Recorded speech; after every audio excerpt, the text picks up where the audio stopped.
All right, everybody, today we're going to talk about the Cybertruck. And I know it's come out a while ago, and it is possibly the ugliest thing anyone has presented to the world, since it's the ugliest thing ever presented to the world.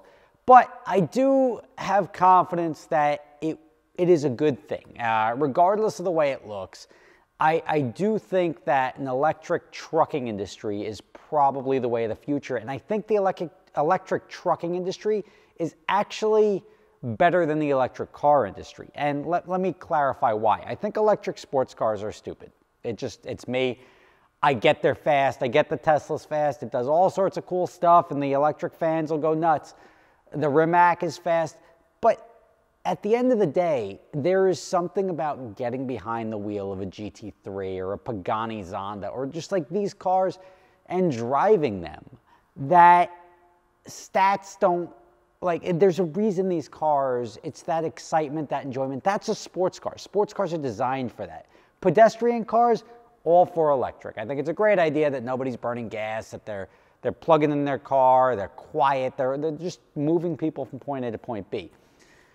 The sports car stuff, I can't. I don't think that's the way of the future. I think the value in sports cars is not going to be in the hyper-performance electric cars, but it's going to be in the analog cars and the cars that Ferrari or Lamborghini continue to make and Porsche continue to make that are maybe not manual, but at least have an engine, they make noises, and it's a little bit more engaging than driving an electric car. Now, I do think that the electric trucks are the way to go. And not because a guy and his wife beater down in Alabama wants to roll coal, and without doing that, forget about all that. The problem you have with an electric car is it can only regenerate so much, right? The problem you have with an electric truck, which means you fill up the battery and you get a little extra range on the car. But at the end of the day, it's still like if you get 300 miles of range in the thing, by the time you're at the end of the day, even with a little regen, you may get 320 miles because you only have those four wheels regenerating for you. With the trucks, you have now a significant advantage. Now, there's an advantage and a disadvantage I see right now. The disadvantage is the truck, yeah, great, my truck can do whatever. It can go 700 miles on a single charge. Problem is that when you're fully loaded, when you're going up hills, I've seen it, and you're going to burn through that battery. It's cold outside, you murder the battery much quicker. But what trucks do have the ability to do, and it's weird with a car, like with a car, you're not going to just hook up a battery pack to the back and drag it down the road. Virtually most of these trucks that are out there are pulling trailers. Now, a trailer plugs into a truck anyway. Imagine the trailer also had a battery pack. So you're pulling onto a battery pack, or your fifth wheel or whatever your connection is to the truck. Even with an 18-wheeler, you're hooking up to a giant battery pack. So now the idea of range is completely out there. And remember, even if it's like an OTR truck that's going long distances, they can go a full day on a charge in their 10 or 12 hours. And let's forget about the autonomous nature of these vehicles at the moment, because you can do autonomous on both gas or electric. But when they're taking their 10 hours down, that'll fill up the entire battery. So you'll always be in a state of perpetual battery being full. And having the battery that's just in the cab or the truck, but now hooking it up to a battery that offsets the load, you hook up a trailer that now has extra weight, so it's going to decrease the range on the cab, but now if that's got a battery attached to it, extends the range anyway, and you're in good shape. And when you go to stop overnight or wherever you do, and you plug in and you've got a full charge again to go rage for another 10 or 12 hours. You didn't think about that, but then you take it a step further, and now you think about how much rotational mass is on a trailer or a truck. You now have 18 wheels which are able to regenerate, right? And if you think about that, and I don't think, because even in a two-wheel drive car or four-wheel drive car, the wheels have to move. You don't want to have too much resistance on it while you're operating. When you're pulling a trailer, you can make all the wheels in sort of a constant state of regeneration. Not a ton, but when you're going downhill, like a lot of trucks will use a Jake brake or it's an engine brake to try to slow down, to minimize the use of the brakes. I think this, having regenerative braking on the trailers and everything like that, would be tremendous as far as slowing trucks going down hills, regenerating a ton, especially going through Colorado or all these mountainous areas, generating a ton of regenerativeness. Now, I'm not a scientist. I don't know how much regeneration of electric is recaptured or regained going down a very steep hill or something like that. But when you multiply it times 18, even if it gives you 30% more battery range, you now, again, you have just say 4 or 8 wheels moving you forward as far as drive wheels. Now you've got another 14 wheels churning electricity, or even 12 wheels churning electricity to keep you going forward. I see that as being a much different way of doing it. And even with the Cybertruck, again,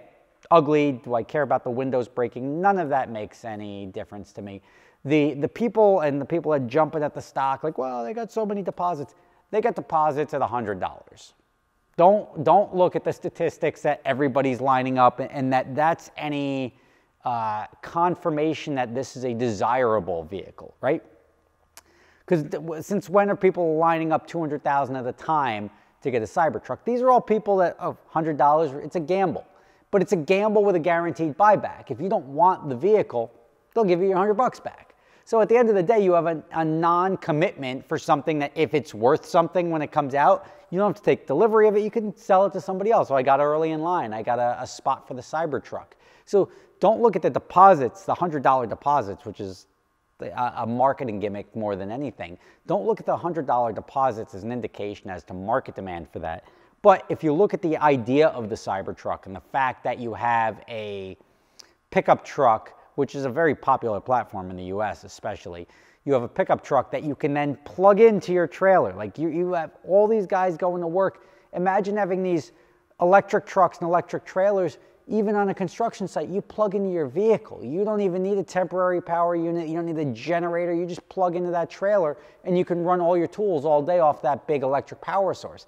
There's so many opportunities with the functional use of the Cybertruck or a different variant of it, that the fact that you can extend the range with an electric trailer, I mean, this is like, I see where this may turn into a big deal in the future with electric trailers, electric trucks. Because as I said, the electric trailer itself, and with an electric trailer, you could put GPS tracking on it. So if somebody steals your trailer, you know exactly where it is. And there's the lights. You can have emergency lights on the trailer that aren't going to die out. So even if you park a trailer by itself on the side of the road because you had some hazard, that can keep blinking as you go. It's not a hazard. There's so many different benefits to having a power source, both and then a backup battery on the trailer as well as the pull vehicle. So good news. I think that's, when it comes to the Cybertruck, different spin. I'm not blowing smoke up Elon Musk's butt just to whatever, because people like to do that. I don't rush to get anything like that. And I honestly still think that's the ugliest truck I've ever seen in my life. Like, I'm all for like cunning and daring technological advancement and making cars that look futuristic, but that is just ugly. If you disagree with me, throw your comments below. Rob Ferretti, thanks for watching. Again, very, very compelling argument for electric trucks, because trucks, these big rigs and everything like that, they pollute more than this car will. One truck will pollute more in 1 year than this car will in its entire life cycle. Even though this is a 6 miles to the gallon V12 Lamborghini, the guy who goes out and rips that thing and keeps it at red line all day long will not be doing a fraction of the damage that one truck is doing to the environment by hauling one load back and forth across the country. And that's the least scientific, and I'm sure there's math behind that, but that's the least scientific. You see where I'm going with that. Rob Ferretti, thanks for watching. See you tomorrow. For those of you not familiar with my other company, I started a company called Adventure Drives, which combines driving and bucket list travel. It's a lot of fun. If you're interested, prices can be done per person. Don't worry if you don't have somebody to go with you, we can match you up with somebody. You can check the link in the description for adventuredrives.com and sign up today.